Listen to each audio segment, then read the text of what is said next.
Sir, ಈಗ ಮತಾಂತರ ಸಂಬಂಧಪಟ್ಟಂತೆ ಪರವಾಗಿ ಮುಖ್ಯಮಂತ್ರಿಗಳು ಮಾತನಾಡಿದ್ದಾರೆ. ಮತಾಂತರ ಆಗೋದು ಜನಗಳ ಹಕ್ಕು, ಅವ್ರು ಮತಾಂತರ ಆಗ್ತಾರೆ. ಹಿಂದೂ ಧರ್ಮದಲ್ಲಿ ಸಮಾನತೆ ಇಲ್ಲ ಅಂತ ಮತಾಂತರ ಆಗ್ತಾರೆ ಅಂತ ಅವ್ರು ಹೇಳಿದ್ದಾರೆ ಸರ್. ಈಗ ಮತಾಂತರ ಆಗೋದಕ್ಕೆ ಜನಕ್ಕೆ ಸ್ವಾತಂತ್ರ್ಯ ಇದೆ, ಒಪ್ಕೊಳ್ಳೋಣ. ಸಮಾನತೆ ಈಗ 8 ವರ್ಷನೋ 79 ವರ್ಷ ಆಯಿತಾ, ಇನ್ನೂ ಸಮಾನತೆ ಇಲ್ಲ ಅಂದರೆ ಯಾವ ರೀತಿ ಸರ್ಕಾರಗಳು ನಡೆದು ಬಂದಿದೆ ಅನ್ನೋ ಪ್ರಶ್ನೆ ಆಗುತ್ತೆ. ಹಾಗಾಗಿ ಕಾಂಗ್ರೆಸ್ ಈ ದೇಶವನ್ನು ಆಡಳಿತ ಮಾಡಿದವರು ಇನ್ನೂ ಸಮಾನತೆಯನ್ನು ಕೊಡಲಿಕ್ಕಾಗಿಲ್ವಾ? ಸಮಾನತೆಯನ್ನು ಇವತ್ತು ಗುಣಮಟ್ಟದ ಶಿಕ್ಷಣದ ಮೂಲಕ ಕೊಡಲಿಕ್ಕೆ ಸಾಧ್ಯವಾಗುತ್ತೆ, ಒಂದು ಮನೆ ಕೊಡೋ ಮೂಲಕ ಆಗುತ್ತೆ, ಒಂದು ಮೂಲಭೂತ ಸೌಕರ್ಯ ಕೊಡೋ ಮೂಲಕ ಆಗುತ್ತೆ, ಒಂದು ಜ್ಞಾನ ತಿಳುವಳಿಕೆ ಮತ್ತು ಕಾನೂನಾತ್ಮಕವಾಗಿ ಅವರಿಗೆ ಸಬಲೀಕರಣವನ್ನು ಮಾಡೋ ಮೂಲಕ, ಒಂದು ಉತ್ತಮ ಆರೋಗ್ಯ ಸೇವೆ ಕೊಡೋ ಮೂಲಕ, ಕೌಶಲ್ಯತೆ ಕೊಡೋ ಮೂಲಕ, ತಂತ್ರಜ್ಞಾನವನ್ನು ಉತ್ತಮವಾಗಿ ಅಳವಡಿಸ್ಕೊಳ್ಳೋದು. ಇದು ಯಾವುದನ್ನು ಮಾಡದೆ ಸನ್ಮಾನ್ಯ ಮುಖ್ಯಮಂತ್ರಿಗಳಾಗಿ ಅವರು ಯಾವ ಬಾಯಿ ಇಟ್ಕೊಂಡು ಯಾವ ಮುಖ ಇಟ್ಕೊಂಡು ಇಂಥ ಹೇಳಿಕೆಗಳನ್ನ ಕೊಡ್ತಾರೆ. ಏನೊಂದು ಮಾಡಿದ್ರು ನಾವು ಜಯಿಸ್ಕೋಬೋದು. ಯಾರ ಮೇಲೆ ಬೆರಳು ತೋರಿಸ್ಲಿಕ್ಕೆ ಕೊಟ್ಟಿದ್ದೀರಾ? ಯಾರ ಕಡೆ ಬೆರಳು ತೋರಿಸ್ತಿದ್ದೀರಾ? ಇದು 2ನೇ ಬಾರಿ ನೀವು ಮುಖ್ಯಮಂತ್ರಿ ಆಗಿದ್ದೀರಾ. ನನಗನ್ಸುತ್ತೆ ನೀವು ಅಧಿಕಾರದಲ್ಲಿ ಒಂದು 25 ವರ್ಷ ಕಾಲ ಅಧಿಕಾರದಲ್ಲಿದ್ದೀರಿ.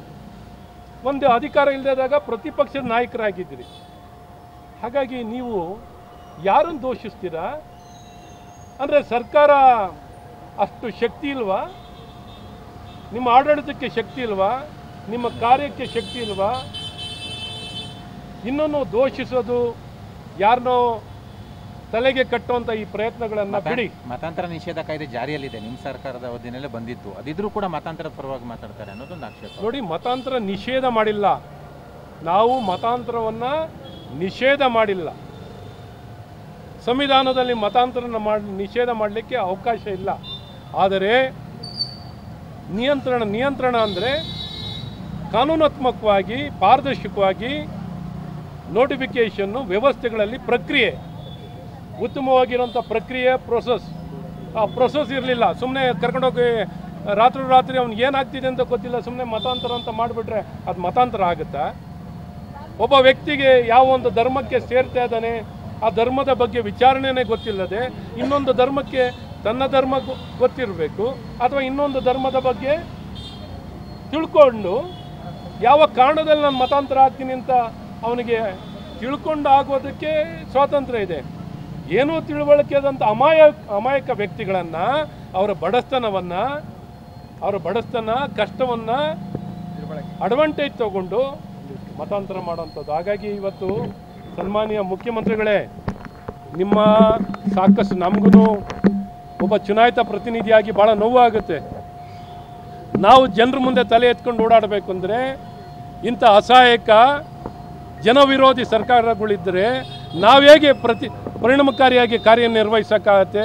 ನಿಮ್ಮಂಥ ಸರ್ಕಾರಗಳು ಇವತ್ತು ನಿಜಕ್ಕೂ ಜನವಿರೋಧಿ ಆಗಿದೆ, ಪರಿಣಾಮಕಾರಿಯಾಗಿ ಕಾರ್ಯನಿರ್ವಹಿಸದ ಕಾರಣ ಸಮಾನತೆಯನ್ನು ಕೊಡಲಿಕ್ಕೆ ನಿಮ್ಮ ಕೈನಲ್ಲಿ ಆಗಿಲ್ಲ, ಕಾಂಗ್ರೆಸ್ ಕೈನಲ್ಲಿ ಆಗಿಲ್ಲ, ನೀವು ವಿಫಲರಾಗಿದ್ದೀರಾ ಅಂತಲೂ ಭಾಳ ಸ್ಪಷ್ಟವಾಗಿ ಹೇಳೋಕ್ಕೆ ಇಷ್ಟಪಡ್ತೀನಿ. ಹಾಗಾಗಿ ಏನೇ ದೋಷಣೆ ಇದ್ದರೂ ಅದು ನಿಮ್ಮ ಮೇಲೆ ಬರುತ್ತೆ ಅಂತ ಗೊತ್ತಿರಲಿ. ಸರ್, ಈಗ ಜಾತಿ ಜನಗಣತಿ ಸಂಬಂಧಪಟ್ಟಂತೆ ಸಮೀಕ್ಷೆ ಮಾಡ್ತಾ ಇದ್ರಲ್ಲ ಸೆಪ್ಟೆಂಬರ್ 22ರಿಂದ, ಅದರಲ್ಲಿ ಒಂದಷ್ಟು ಕಾಲಮ್ಗಳಿದ್ದಾವೆ. ಕ್ರಿಶ್ಚಿಯನ್ಗೆ ಪೂರಕ ಆಗುವಂಥ ಕಾಲಮ್ಗಳು: ಮಾದಾರ ಕ್ರಿಶ್ಚಿಯನು, ಒಕ್ಕಲಿಗ ಕ್ರಿಶ್ಚಿಯನು, ಲಿಂಗಾಯತ ಕ್ರಿಶ್ಚಿಯನು, ಕುರುಬ ಕ್ರಿಶ್ಚಿಯನು. ಇದಕ್ಕೆ BJP ಕೂಡ ಜೊತೆಗೆ ಆ ಸಮುದಾಯದವ್ರದ್ದು ಕೂಡ ಆಕ್ಷೇಪ ವ್ಯಕ್ತಪಡಿಸ್ತಾ ಇದ್ದಾರೆ. ನೋಡಿ, first of all caste census ಕಮಿಷನ್ನು ಆಯೋಗ ಯಾವ ಕಾನೂನಲ್ಲಿ ಅವಕಾಶ ಇದೆ ಹೇಳಿ? ಕುರುಬ ಕ್ರಿಶ್ಚಿಯನ್, ಗೌಡ ಕ್ರಿಶ್ಚಿಯನ್, ಬ್ರಾಹ್ಮಣ ಕ್ರಿಶ್ಚಿಯನ್ ಅಂತ ಹಾಕ್ಕೊಳ್ಳಿಕ್ಕೆ ಯಾವ ಕಾನೂನಲ್ಲಿ ಅವಕಾಶ ಇದೆ? ನನಗೂ ಗೊತ್ತಾಗಬೇಕು. ಯಾವುದಕ್ಕೆ ಅವಕಾಶ ಇಲ್ಲ ಅದನ್ನು ಅವಕಾಶ ಮಾಡಿಕೊಡ್ತೀನಿ ಅಂತ ಆಯೋಗ ಹೇಳ್ತಿರಲ್ಲ, ಯಾವ ಆಯೋಗ ಇದು? ಯಾವ ಮಹಾನುಭಾವರ ಆಯೋಗ ಅಂತ ನನಗೂ ಗೊತ್ತಿಲ್ಲ. ಹಾಗಾಗಿ ಇವತ್ತು ಇವರು ಭಾರತ ಸರ್ಕಾರ ಕ್ಯಾಸ್ಟ್ ಸೆನ್ಸಸ್ಸನ್ನು ಮಾಡಲಿಕ್ಕೆ ಕೊಟ್ಟಿದ್ದಾರೆ. ಜಾತಿ ಗಣತಿಯನ್ನು, ಜನಗಣತಿಯ ಜೊತೆಯಲ್ಲೇ ಜಾತಿ ಗಣತಿಯನ್ನು ಮಾಡ್ತಿದ್ದಾರೆ. ಇವ್ರೇನು ಮಾಡಲಿಕ್ಕೆ, ಇವ್ರಿಗೆ ಅಧಿಕಾರ ಇಲ್ದರೂ ಮಾಡ್ತೀನಿ ಅಂತ ಹೇಳ್ತಿದ್ದಾರೆ. ಜನರ ದುಡ್ಡು ದುರ್ಬಳಕೆ ಮಾಡಲಿಕ್ಕೆ ಸದ್ಬಳಕೆ ಆಗಲ್ಲ. ಮತ್ತು ಇವ್ರು ಮಾಡೋಂಥ ಎಲ್ಲ ಪ್ರಯೋಗಗಳು ರಾಜ್ಯ ಸರ್ಕಾರದ ಒಂದು ಸಲಹೆ ಆಧಾರಿತವಾಗಿಯೇ ಯಾವ ಜಾತಿ ಏನು ಅಂತ ಮಾಹಿತಿ ಏನು ರಾಜ್ಯ ಸರ್ಕಾರ ಕೊಡ್ತಾರೋ ಅದರ ಆಧಾರಿತವಾಗಿಯೇ ಕೇಂದ್ರ ಸರ್ಕಾರ ಮಾಡ್ತಾರೆ. ಹಾಗಾಗಿ ಸಿದ್ದರಾಮಯ್ಯನವರು ಸುಮ್ಮನೆ ಸಮಾಜದಲ್ಲಿ ಗೊಂದಲ ನಿರ್ಮಾಣ ಮಾಡುವಂಥದ್ದು ಸಮಸ್ಯೆ. ಒಂದು ಸರ್ಕಾರ ಸಮಸ್ಯೆ ಬಗೆಹರಿಸೋ ಸರ್ಕಾರಗಳನ್ನು ನೋಡಿದ್ದೀನಿ. ಸಮಸ್ಯೆಗಳನ್ನು ನಿರ್ಮಾಣ ಮಾಡೋ ಸರ್ಕಾರಗಳು ಏನಾರ ಇಡೀ ದೇಶದಲ್ಲಿ ಏನಾರು ಇದ್ದರೆ ಇದು ಏಕೈಕ ಸರ್ಕಾರ ಕಾಂಗ್ರೆಸ್ ನೇತೃತ್ವದ ಸಿದ್ದರಾಮಯ್ಯನವರ ಸರ್ಕಾರ.